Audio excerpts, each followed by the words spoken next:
บัดนี้พี่น้องเพิ่นก็สิกลับแล้วเนาะพี่น้องเฮาก็สิแยกย้ายเอ้ยผู้สาวน้อยนี่ก็มาเนาะบ๊ายบายยันปอได้แล้วหั่นปอหนึ่งเก่งแท้ญาติพี่น้องเพิ่นสิกลับแล้วพี่น้องโชคดีแม่เดินทางปลอดภัย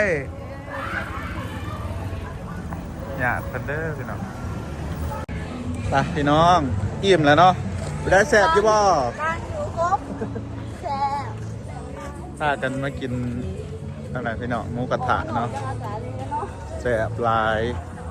ที่แซ่บกว่านั้นที่แซ่บที่ว่าแซ่บก็คือมันของฟรีเนาะพี่น้อง ไม่ได้เสียเงินซื้อ เอาแล้วนะ ค่อยเคยมาอยู่ไรหาดนี่นะแต่ว่าคือบ่มีลูกค้าเนาะปกติจะเต็มแล้วพี่น้องเอาสิกันให้ไอ้ก้นเนาะมาส่งข่อยนี่เด้อไอ้ซักก้นเป็นมากพ้นบทตกเนาะแป๊บเดียวเนี่ยโอ้โหแน่นี่เขาขี่รถมอเตอร์ไซค์มากันเลยพอแล้ว3-4 หอดห้องเนาะว่าเธอกวนในเสียงเบาให้ขอยย่างเมื่อพี่น้อง ย่างว่าจะออกกำลังกายเมื่อบริหารก็บริเกี่ยวเขาคือนี่ว่าอ้วนขึ้นนะว่า อย่ามันเก็บไว้ซะ เอามือหนาเนาะเขาจะ สองเขาพันย่างเมื่อ ลูกมาไปอาบน้ำเยอะ นี่ซาหนะเดี๋ยวขอยเคยไปลินแล้วอยู่เทิงให้โซ่ขนาดนะถ่ายหูอยู่ครับให้โซ่ขนาดไปอาบน้ำอยู่อันนั้นแต่ทุกคนเดี๋ยวเขาไปในโรงแรมกันเรียกเพื่อนกันจิกลับแล้ว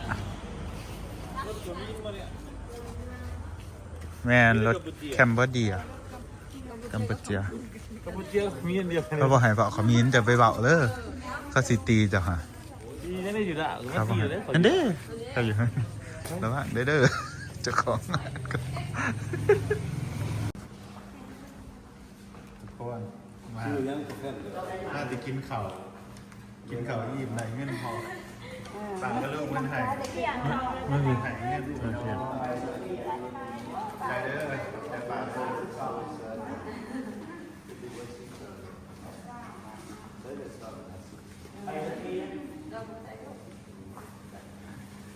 อันนี้เป็นไข่อันนี้พี่น้องเป็นไข่ไปเด็ดขัวผมได้เด้อปากเลย อันนี้แขกไปเฮ็ดครัว อันนี้ไปเด็ดขัว ครัวแบบพวกร้านสาวยัง พอได้ซีน้ำซีได้ให้ พวกร้านแต่ตอนทำบ่ฮู้เฮ็ดว่าชงเงินมาเฮ็ด เลยขอบใจป่าได้ได้ เป็นแน่ มากินข้าวน้ำเพิ่นยังไงเงี้ย เรื่อยๆ เลยขอบใจได้ได้ป่าเลย อันนี้มึงมันก็ว่าแม่ร้านเลยว่าโอ้มีความสุขมีบุญร้ายแต่ว่าอาชี ได้ พ พอไอ้แม่ว่าเหมือนนะ ป้าน้ำเพิ่นว่าโอ้มีความสุขร้ายแต่มีบุญร้ายแต่ดูชาติภาพตะเคียวแต่กรอบ บ่เคยขี่ยุ่นก็ได้ขี่อยู่ ไปปีเดียวอะไรปีต่อมาไปไป มีความสุขแล้วเวลาดูอาชีพมีเสน่ห์มันปลาหลาย ญี่ปุ่นก็มีคนหัวจักไปอยู่ร้านเดียวก็ไป คนเบิ่งมาเลย ส่วนไหนน่าสิมีแต่คนลาวเฮาเนาะป่าเนาะ เช้ายุ่ง มีหมู่ป่าก็รุ่นเบิ่งอยู่หรอ นี่จังห มี วะ ด้วยกันเหรอพี่เด้อเดี๋ยวพอเดี๋ยวพี่น้องขอบใจป่าก็รุ่นคนในร้านเด้อมึง เช้าวันหน้าแล้วก็เข้าไปเบิ่งอยู่ตรงร้านเบิ่งทีวีกับเบิ่งแต่ช่องหน้า เบิ่งลาวเฮาเนาะลูกเนาะป่าเนาะลูกเนาะ ตกใจมันดุร้าน เลย แล้วก็กันแหละแล้วก็ตัวจริงแบบ เลย ร้านรออยู่บ่รออยู่บ่ร้านนี้ ตัว มิสเตอร์แน่นอน เอาไปเลยยิบไก่ยังบ่รอเลย ข้าวขอข้าวแม่ สาวสิมาหลายแล้วงานวะสู้พี่ไผมาหมัดไม่ถือ ผสมกันยูเซียอยู่ เสียเจ้าผีก็มาสู้ โอ้ เนี่ยลูกสิว่าได้มา เออ นี่ตีปลาแต่งตีปลายาแต่งอาคาดอกแต่พี่อาคาซ้อคนขึ้นซุกก็ได้ แม่นตะกี้เห็นลูกไปเที่ยวไทยเองครับเขายั่วให้ลูกกับเขาตีบร่วมกันโอ้สิลงยั่วใส่เบิร์ด FC ป่าก็ลูกเพิ่นสิไปเที่ยวต่อกันน้อง ไปสมุทรสาคร ไปซ้ำเหนือสองเรือไปแล้วไปเจอเพราะว่าป่าเป็นอยู่ซ้ำเหนือ โอ้ ช่างในป่าเขายังบนไดหายพายพี่น้องมืดน้ำพี่น้องใครตายนะ เลย ไปคุยกับพี่น้องไล่เลยเนาะอยู่ทางเสมอเนาะ ก็มีร้าย มาไล่บอก มาตามานี่บ่ทันได้ไปเลยเนาะ เมื่อช่วงเอื่อยค่ะคือคนหน้านั่ง มาเตยใส่ไปเสมอเนาะ อืมไปเพาะกันอยู่ต่างแดนพุ่น ว่าแล้วไปบอกกันอยู่เสมอเลยแล้วแบบ เพาะอยู่ซ้ำเนื้อบ่ดุนึกว่าไปเพาะกันอยู่อเมริกาพุ่น ถือสาวเสมอโต๊ะ สาวซ้ำเนื้อนี่งามน่าฮักแบบเบ้าม่วนดี สาวเลยค่ะ หัวง่ายผู้ป่าจะกับบริเวณง่าย แน่ ป้าไปว่าปากเขาง่ายพี่น้องยิ่งดี บ่ผิวพรรณแล้วสดใสเลยเนาะ ลูกบางงามสุด เพราะว่าเดาแล้วอายุ40 กว่าปีนะฮะ แม่นมันบ่ผิวพรรณเนาะ มีโจกให้ร้าน โอ้ยบอฟาลีเนาะสังเกตคนล่างว่า จักปีแล้วป่ะ 68 68เท่าก็พอ ซิปยังไง ถ้าพอ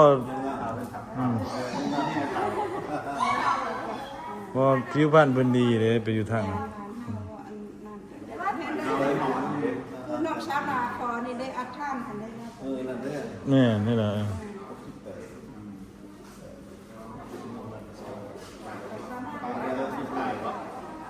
ลุง70หอด70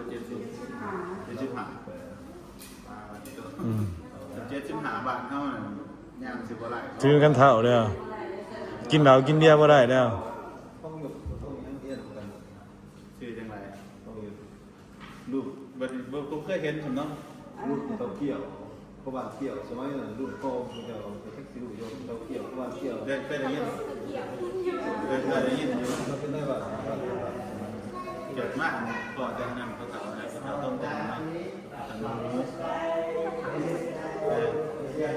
เราทำได้แล้ว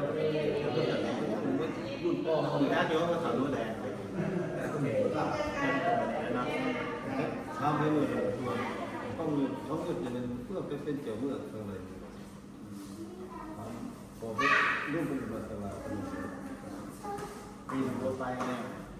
พวกว่า ไป ก็ กา สิอา ที่ ไป ชื่อนั้นมาไปนะไปบ้าน แดดระยะเกือบตาย บ้านตาบ้าน แต่ละปากเนี่ยไป อาจารย์ผู้จู่อาจารย์บอกลูกนะ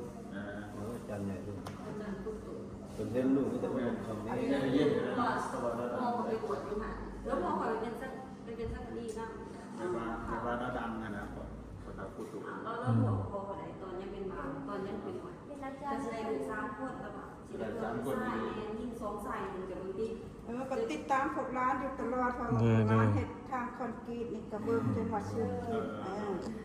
ที่นี่ก็เฮ็ดแต่น้อยเดียว มีแต่กิริแล้วบ่ได้ไปเฮ็ดให้เขาส่วนค่าเฮ็ดหน้ามีแต่คุมแต่ทำหน้า เสร็จใหม่เลยปีนี้ก็เฮ็ด ก็จะเห็นอีกแล้วเนาะอยู่บ้านมีแจ็คยังไงได้ปีนี้เขาพอดี อืม ส้มอยู่ คือจังสุดเบิดอะบ้านต่าง บ้านนอกอีกที่บ้านหนึ่ง เขาเฮ็ดที่นี่ก็เฮ็ดก็หอดไปชุดบันไดชุดบันเนื้อก็มีเฮ็ด ๆเลยกับฮอดหน้าเฮือนแม่นเท่าท่านเนาะ 15 เซน แต่ทางยากก็ฮอดแทนซ้ำหน้าเฮือนแม่นเท่าท่าน มันก็ดีอยู่นะมันจะทาน ยังรุด15โอเค ได้แล้วมันมาตรฐานได้ซั่นพอดีรถดากรถดามโดยคันรุ่งซอยแล้วก็ร้านสิไปถ่ายคลิปนะ พี่ป้าย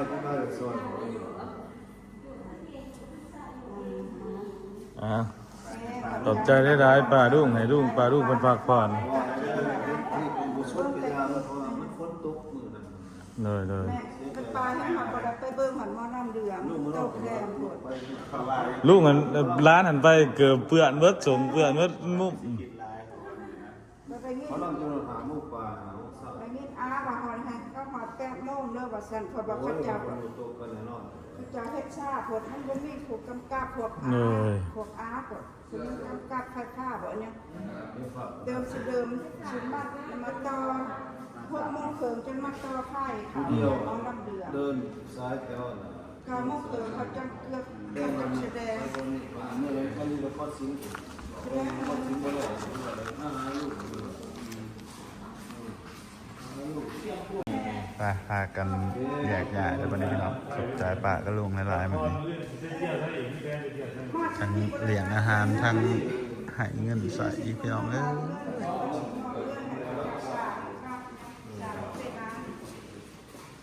เวลาที่ตาสีตาอย่างเป็นยืมเงินตอนเอาเงินจำนวน ไปบ้านนี้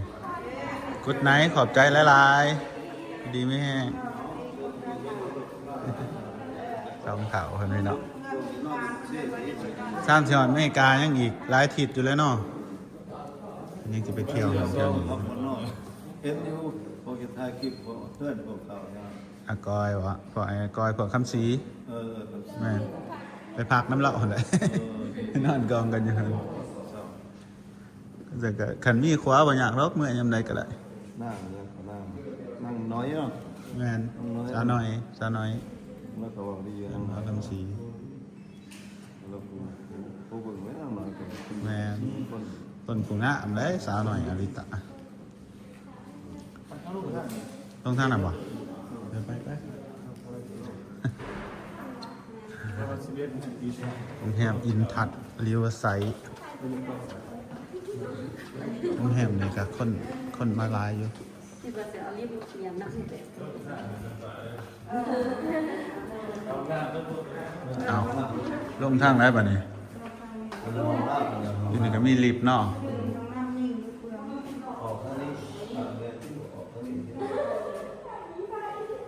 ข้าวมีไข่ ยังได้อยู่ลิฟต์กระจกว้าย กาแฟนม40